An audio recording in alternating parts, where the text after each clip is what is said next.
Okay. I said before we began the lesson that I had some groundbreaking information. All right? Hold on to your hats here. All right.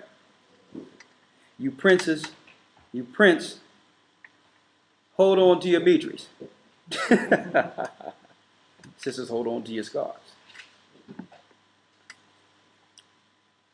For years, there have been a misunderstanding of the prophecies concerning the time period the Israelites were in Egypt. I noticed through Farrakhan's speeches, he say over and over again that there's a comparison of the 400 years in Egypt to the 400 years that black people have been enslaved in America, to try to use that as a point of emphasis concerning a prophetic deliverance after 400 years. I noticed also that many Israelites would teach that there had been a 400-year prophecy from 1620 to the time the truth would come 400 years later, that we were Israelites in America. And that's a 400-year period paralleling to the 400 years in Egypt. Now, here's the problem. You have Egyptologists out there disputing the validity of the Bible due to some of these 400-year prophetic claims, because according to their archaeology and historical record, their argument is that there's no documented 400 years of a foreign people being in Egypt. And they say even if you use the Hyksos, you're only looking at about a 200-year period. Half of the 400-year prophecy, which they say is contained in the Bible. So Egyptologists dispute the Bible because they say there's a 400-year prophecy of captivity, or a past captivity of a people that is not documented in Egypt. Well, we're going to show that the Egyptologists, going further, don't have to or can't use that as a contradiction or to why they don't follow the Bible. We personally went into a timeline, and we did a personal timeline from creation of Adam up unto Egypt that will lead to a timeline throughout the earth. That's what we're working on now.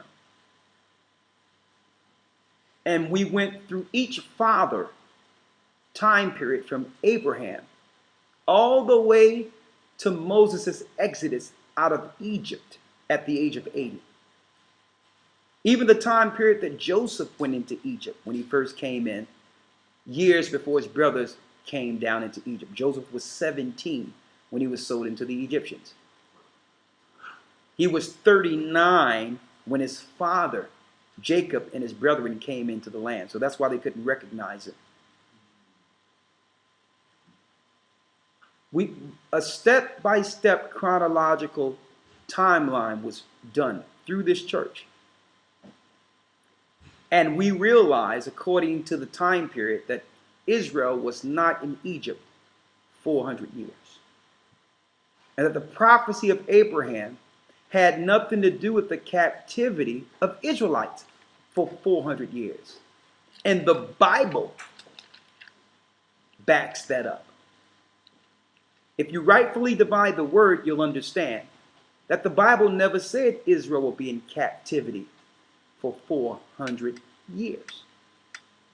Now let's go through the scriptures and I'll show you. Now I went through this backwards and forwards, and then we was on early in the morning, I'm going back and forth with the brethren, Jay and the twins over in the UK, and we was dealing with a timeline from alternative sources too that gave more detail of each year that links directly with the Bible ages on when one of the sons of the patriarchs, or one of the children of the patriarchs, or men of the patriarchs were born. When did they die? When did they go into this land or that land? And we did a chronological timeline from the beginning all the way to the exodus of Egypt. And there's no way you can get 200. I mean, there's no way you can get 400 years of captivity. It's impossible. Mm-hmm. And so we keep regurgitating that amongst ourselves, that's telling the historians that have the secular history. That makes it where we're not credible, because the time period we're claiming cannot be corroborated historically. But we're going to show you. Now, what happens to all the claims that we're supposed to be in America for 400 years, according to the prophecies of Egypt, if you find out that the Israelites were not in Egypt for 400 years? Now, the Bible is not false. It's how people have been breaking down the Bible without actually going into the timeline of each person. Because the Bible actually tell you what that 400 years is. And it's not captivity. Let's go there. Let's go to Genesis. Genesis 15, I'll start at verse 8. Yes. And he said, Lord, whereby shall I know that I shall inherit it? It's speaking of the promises that was given to Abram, our father Abram. Verse 9. And he said unto him, Take me an heifer of 3 years old, and a she-goat of 3 years old, and a ram of 3 years old, and a turtle dove, and a young pigeon. I'll jump down to the point, verse 12. Go ahead. And when the sun was going down, a deep sleep fell upon Abram, and lo, and horror of great darkness fell upon him. And he said unto Abram, This is what he said unto Abram. Know of a surety, that thy seed, now keep in mind, who's Abram's seed? Mm-hmm. Isaac. Isaac is Abram's seed. See? The promises first started with the promised child. See? Know a surety that thy seed shall be a stranger in a land that is not theirs. Now it's expanding beyond Isaac to who? Jacob and his children. But it starts with Isaac, and I'm going to prove it. Read. And shall serve them, and they shall afflict them 400 years. And they shall what? And they shall afflict them 400 years. When you break that down in the Hebrew, it doesn't say there's a 400-year affliction. It doesn't say that. It says they shall serve as a guest 400 years and be afflicted. That's the breakdown of the Hebrew. We're going to have it up on our site soon to show you what the Hebrew says. And guess what? The Bible corroborates it. The time period of that time, that 400 years. Read. Verse 14.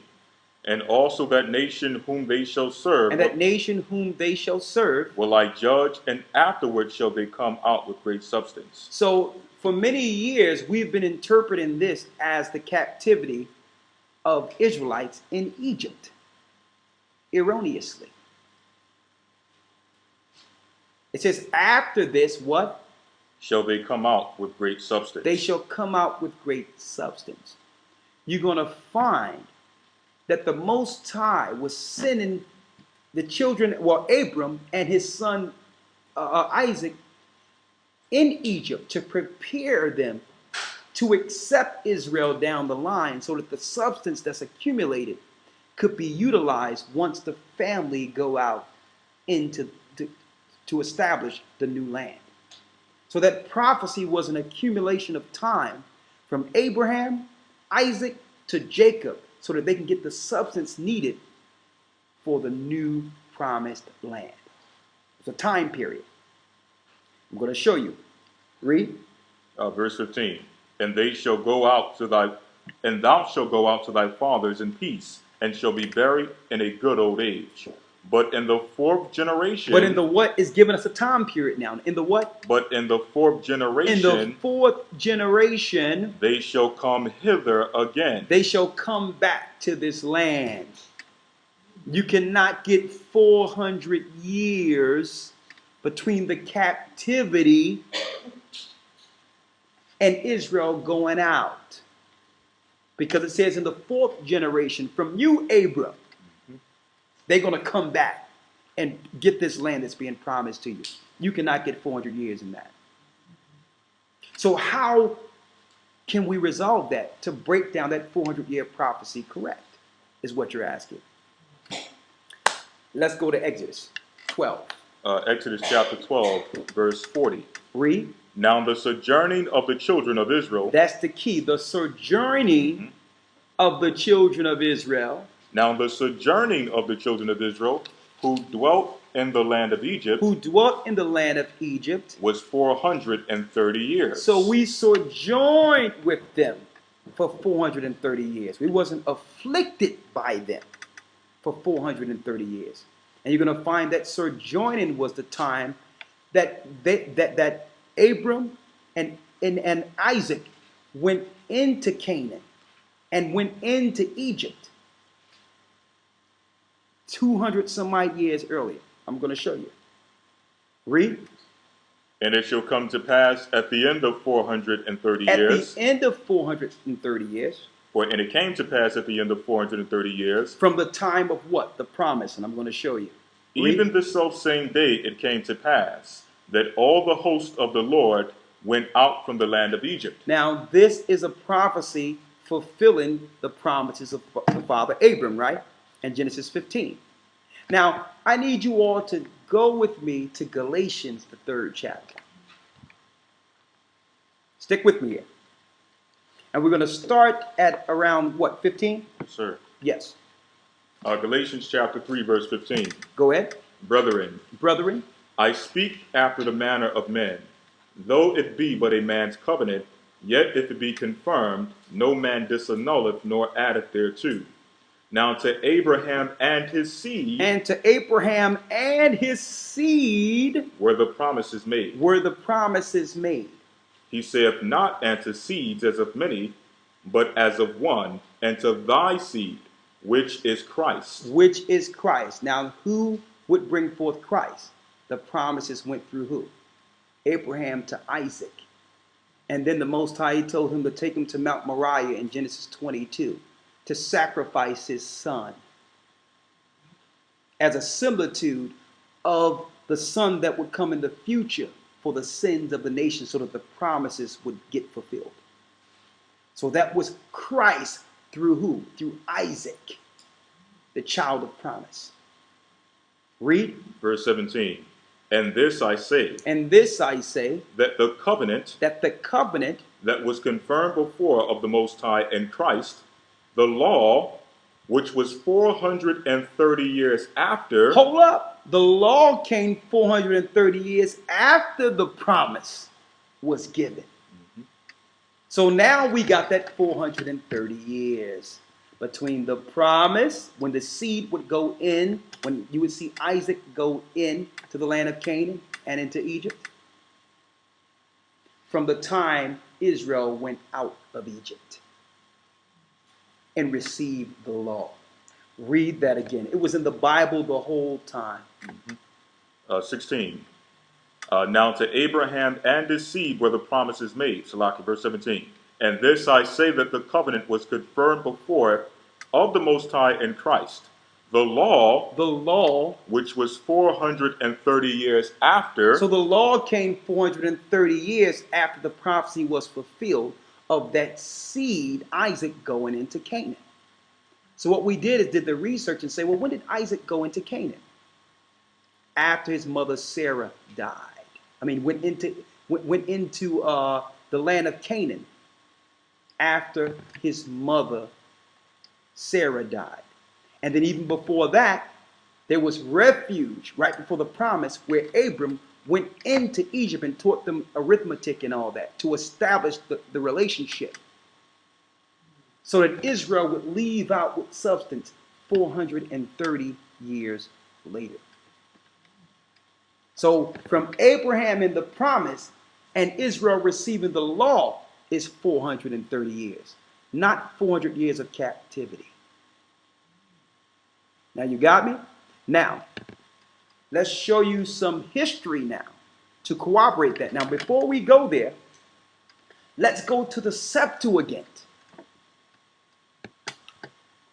The Septuagint was the original Old Testament translated. And it breaks down that promise of 430 years, chapter and verse. This is the Septuagint, book of Exodus, chapter 12, verse 40. This is what it says in Exodus 12, verse 40. In the Septuagint, which was the original translation of the Old Testament. Read. And the sojourning of the children of Israel, while they sojourned in the land of Egypt and in the land of Canaan, was 430 years. Was 430 years. So in the new translation, they left out "and the land of Canaan." Because why? There's a connection between the two concerning the time Abram received the promise. Where Abram went into Egypt, and later him and Isaac went into the land of Canaan. 430 years before the law was given. So how long was Israel in Egypt? Let's go into the book of the Josephus. This is book of Josephus, book 2, chapter 15, paragraph 2. Read. They left Egypt in the month Xanthicus, on the 15th day of the lunar month, 430 years after our forefather Abram. 430 years after our forefather Abram what? Came into Canaan. Came into Canaan. But 215 years. But 215 years. Only after Jacob removed into Egypt. So from the time our father Jacob went into Egypt, somewhere between 210 and 215 years. Nowhere near 400 years of captivity. Only in the last few years were we afflicted in Egypt. Half of that time we ruled. We ruled in Egypt for almost 100 years. And the other half, which is the last 100 year, was the time we were afflicted. So we weren't afflicted in captivity in Egypt for 400 years. We were in Egypt ruling for about 100 years and was in captivity for only 100 years. And I'm putting that out there so that we can set the record straight when it comes to these prophecies. Okay? You cannot compare America to the captivity of Egypt with time period. You're not rightly dividing the word of truth by doing so. If you're looking at the time period of our time in Egypt from the promises of Abraham, you should not be focusing on the captivity but the promises. So many people try to get deep and say, well, 400 years of Egypt, 400 years of America, as if America is the all to end all when it comes to prophecy, when our people are spread all over the earth and went into captivity and serving other nations well before there was a slave ship going to the shores of America. That's an error.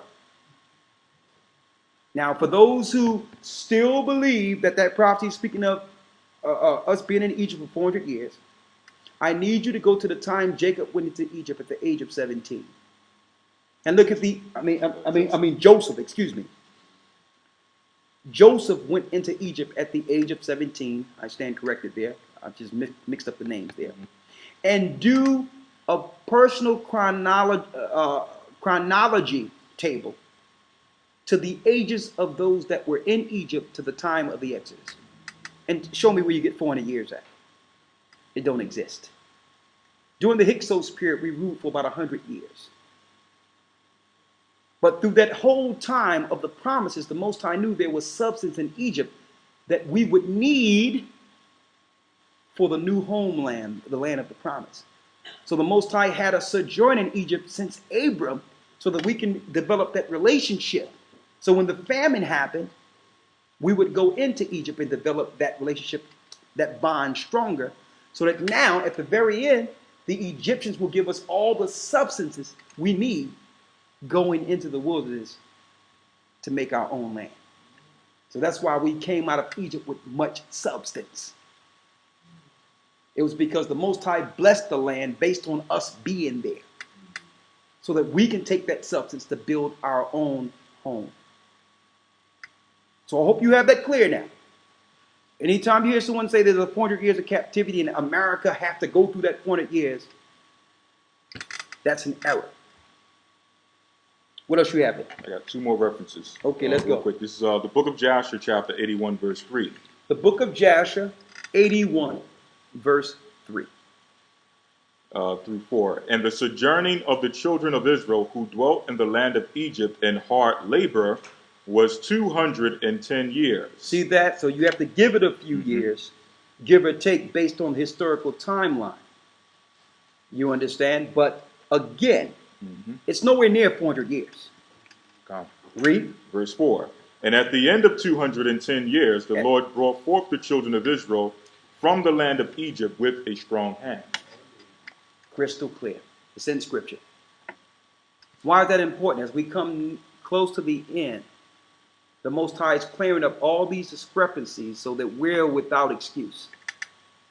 So if anyone out there teaching that Israel was in captivity for 400 years, you're in error, and according to historians, you're not credible. And for Egyptologists out there who've been using that as a pretext to say the Bible is tampered with, what now? The Bible never said Israel was in captivity for 400 years. Now what? You're going to believe the Bible now? Okay, so that clears up the timeline of the Hyksos and the dynasties. The whole issue was looking at that 400 years and trying to figure out, well, where's all these kings that should be in between these 400 years? And no one could ever get the timeline right correctly when it came to the pharaohs that ruled, because you was trying to get many pharaohs, or you're trying to get a few people into this span of 400 years. An impossibility. So we're talking what? 210 to 215 years maximum, which can be historically documented through the Hyksos. See? What else you have, Lloyd? One more reference. Now, earlier this week, we went over the Septuagint verse of the children of Israel in Egypt. Here's the Samaritan Pentateuch, which further clarifies what we read in both the Bible and the Septuagint. Exodus 12 and 40. Now the sojourning of the children of Israel and fathers of them. And what? And fathers of them. So it's including Abram and Isaac and the Pentateuch. Who dwelt in Canaan and in Egypt. Canaan and in Egypt. Was 430 years. Crystal clear. There was no 400-year captivity.